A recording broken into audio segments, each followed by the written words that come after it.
تجدید دین کا دوسرا چیپٹر ہے جس کا عنوان ہے اتباع سرات اتباع سبل۔ مولانا وحید الدین خان صاحب اس میں جو ہے وہ بتاتے ہیں جی کہ دیکھیں قرآن پاک میں حکم دیا گیا ہے کہ دین کی اقامت کرو، اس میں تفریق پیدا نہ کرو، اور اللہ نے حکم دیا ہے کہ یہ میری سیدھی شاہراہ ہے پر اسی پر چلو اور دوسرے رستوں پر نہ چلو کہ وہ تم کو اللہ کے راستے سے جدا کر دیں گے، اور اللہ نے تم کو حکم دیا تاکہ تم بچتے رہو۔ یہ الانعام کی آیت نمبر 154 ہے۔ یہاں پہ جو ہے مولانا صاحب وہ بتاتے ہیں کہ اتباع سرات اور اتباع سبل کیا ہے کہ دین کا معاملہ جو ہے وہ ایک راستے کی مثال سے وضع کیا گیا کہ سفر کرنے کے لیے ایک سیدھی اور چوڑی سڑک ہوتی ہے، اور دوسری طرف اس سڑک کے اطراف نا ارد گرد پگڈنڈیاں ہوتی ہیں۔ جو آدمی سیدھی اور چوڑی سڑک پر رہتا ہے نا وہ اپنا سفر طے کر لے گا، لیکن جو ان پگڈنڈیوں پر چلے گا اس کے متعلق یہ اندیشہ ہے کہ وہ ادھر ادھر بھٹک جائے گا۔ یہی حساب جو ہے وہ دین کے معاملے میں ہے کہ دین کے کچھ بنیادی اصول ہیں جو متفق علیہ ہیں، ان میں کوئی شبہ یا کوئی اختلاف جو ہے وہ نہیں ہے، اور اس کے ساتھ کچھ جزائی اور فروعی امور ہیں۔ یہ جو امور ہیں یہ قیاس یا استنباط کے ذریعے جو ہے وہ نکالے جاتے ہیں۔ اب ہوتا کیا ہے کہ بندہ جو ہے وہ اپنے سارے کا سارا جو دھیان ہے نا وہ اساسی امور کی بجائے یہ جو جزئی یا فروعی امور ہیں نا ان کے اوپر جو ہے وہ لگانا شروع کر دیتا ہے۔ تو یہ جو فروعی امور ہیں ان کو اتباع سبل کہا گیا ہے۔ لکھا ہے کہ اتباع سبل عین وہی چیز ہے جس کو انتقال تقید کہا جاتا ہے، شفٹ آف ایمفیسس جو ہے وہ کہا جاتا ہے، یعنی کہ جس چیز پر حقیقتاً زور دینا چاہیے اس کو چھوڑ کر کسی اور چیز پر اپنا زور صرف کر دینا۔ مثلاً ایمان میں اصل اہمیت کی چیز معرفت رب ہے، مگر معرفت کو چھوڑ کر کلمے کی صحت تلفظ پر زور دیا جانے لگا۔ ذکر میں یاد خداوندی کی بجائے تکرار الفاظ کی بحث شروع ہوگی۔ نماز میں خشوع کی بجائے ظاہری آداب پر ساری گفتگو مرتکز ہو گئی۔ دینی اعمال کو کیفیت کی بجائے کیمیت سے جو ہے وہ جانچا جانے لگا۔ عقیدہ خدا کے معاملے میں تعلق باللہ کی بجائے کلامی موشگافیاں پیدا کرنا۔ رسالت کے باب میں اتباع رسول صلی اللہ علیہ وسلم کی بجائے عشق رسول صلی اللہ علیہ وسلم کی دھوم مچانا۔ حقیقی برائی کی اصلاح میں محنت کرنے کی بجائے کچھ شخصیتوں کو برا قرار دے کر ان کے خلاف جھنڈا اٹھانا وغیرہ۔ پچھلی امتیں بھی اسی قسم کی غیر متعلقہ بحثوں اور سرگرمیوں میں مبتلا ہو کر صراط مستقیم سے بٹنگ گئی۔ یہی وجہ ہے کہ امت مسلمہ کو قرآن و حدیث میں بار بار آگاہ کیا گیا کہ وہ اس گمراہی میں پڑنے سے بچیں، وہ دین کی اصل شاہراہ کو چھوڑ کر اس کے متفرق اور ضمنی پہلوؤں پر نہ کھو جائیں۔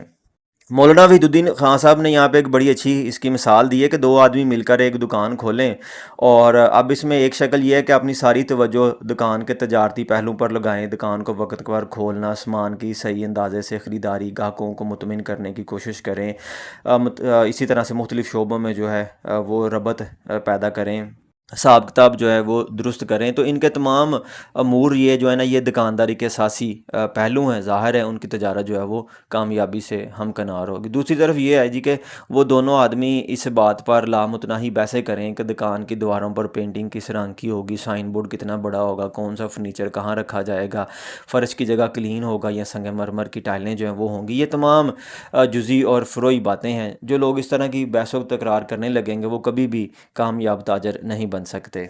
موجودہ مسلمانوں کا حال بھی یہی ہے کہ ان کو جب نماز کا باب پڑھایا جاتا ہے تو نماز کے خشوع و خضوع پر کوئی خاص کلام نہیں کیا جاتا، البتہ نماز کے فقہی مسائل پر پورا تعلیمی سال کے دوران جو ہے وہ بحثیں جاری رہتی ہیں۔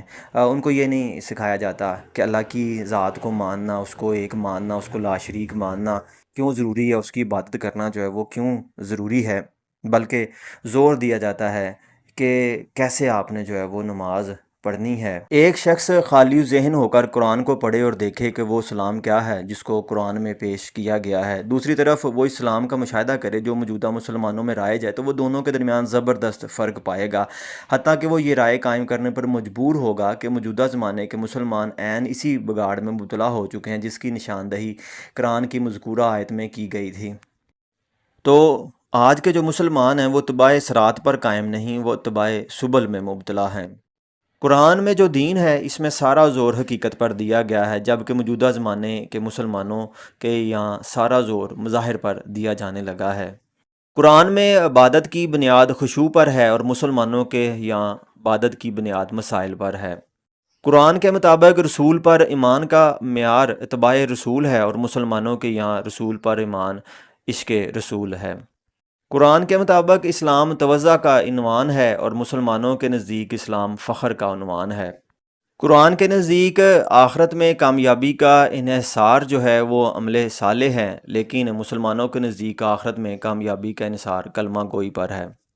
قرآن میں حکم دیا گیا ہے کہ سارے کا سارا معاملہ اساسات دین کے ساتھ کیا جائے، نہ کہ فروعات دین کے ساتھ کیا جائے۔ اس کا خاص سبب ہے کہ اساس سے فرو نکلتی ہے، مگر فرو سے اساس پیدا نہیں ہوتی۔ مثلا ایک شخص درخت کی کچھ پتیاں اور شاخیں لے لے اور ان پر زراعتی محنت شروع کر دے، ان کو پانی دے، ان میں کھاد ڈالے، ان کو زمین میں نصب کرے، لیکن یہ سارے کا سارا کام بے فائدہ ہوگا۔ ان تمام محنتوں کے باوجود پتے اور شاخیں سوکھتی رہیں گی اور شاداب درخت کی صورت اختیار نہیں کر سکتی۔ لیکن جب آپ ایک بیج لے کر زمین میں بوئیں گے تو اس کے بعد وہ بڑھنا شروع ہو جائیں گے، یہاں تک کہ وہ روز سرسبز و شاداب درخت کی صورت اختیار کر لے گا۔ یہی معاملہ دین کا ہے۔ اگر آپ فروع دین پر توجہ دیں تو ساری محنت کے باوجود کوئی حقیقی نتیجہ برآمد نہ ہوگا، حتیٰ کہ خود وہ فروع بھی برپا نہیں ہوگی جن پر آپ نے اپنی قوت صرف کی تھی۔ لیکن اگر آپ اساسات دین پر محنت کریں تو اس کے بعد دین کا اساسی پہلو بھی مستحکم ہوگا، اور اس کے ساتھ دین کی تمام شاخیں بھی اپنے آپ ظاہر ہوتی چلی جائیں گی۔ اتباع صراط کی روش اختیار کرنے سے صراط بھی حاصل ہوتی ہے اور سبل بھی، مگر اتباع سبل کی روش اختیار کی جائے تو آدمی صراط کو بھی کھو دیتا ہے۔ امت مسلمہ کے اندر آج دین کے نام پر بے شمار سرگرمیاں پائی جاتی ہیں، مگر یہ سرگرمیاں تقریباً سب کی سب اتباع سبل یا فروعات دین کے میدان میں جاری ہیں۔ آج سب سے بڑا تجدیدی کام یہی ہے کہ امت کو دوبارہ اساسات دین پر کھڑا کیا جائے۔ یہ بلا شبہ مشکل ترین کام ہے، مگر اس مشکل ترین کام کو انجام دینے کے سوا تجدید و احیاء کی کوئی اور صورت نہیں ہے۔ اس مشکل کام کے ہونے کے ساتھ کیا ہوتا ہے جی کہ اگر آدمی دوسری قوموں کے خلاف اٹھے تو آدمی لیڈر بن جاتا ہے، لیکن اگر وہ اپنی قوم کے خلاف اٹھے تو وہ شخص حاصل شدہ لیڈری بھی کھو دیتا ہے۔ دوسروں کو دشمن بنا کر ان کے خلاف تقریریں کرنے والا آدمی فوراً اپنی قوم کے اندر مقبولیت اختیار کر لیتا ہے، مگر جو شخص یہ نشاندہی کرے کہ دشمن خود تمہارے اندر ہے، تمہارے باہر دشمن کا کوئی وجود نہیں، ایسا شخص اپنے کے اندر بھی عزت و مقبولیت کھو دیتا ہے، اور باہر والوں کے اندر عزت و مقبولیت ملنے کا تو سوال ہی پیدا نہیں ہوتا۔ تجدید دین اور احیاء ملت کے کام کی ایک ہی لازمی قیمت ہے اپنی قوم کے اندر غیر مقبول اور بے حیثیت ہو جانا۔ اس ضروری قیمت کو ادا کیے بغیر نہ پہلے کبھی تجدید کا کام ہوا اور نہ آج تک ہو سکتا۔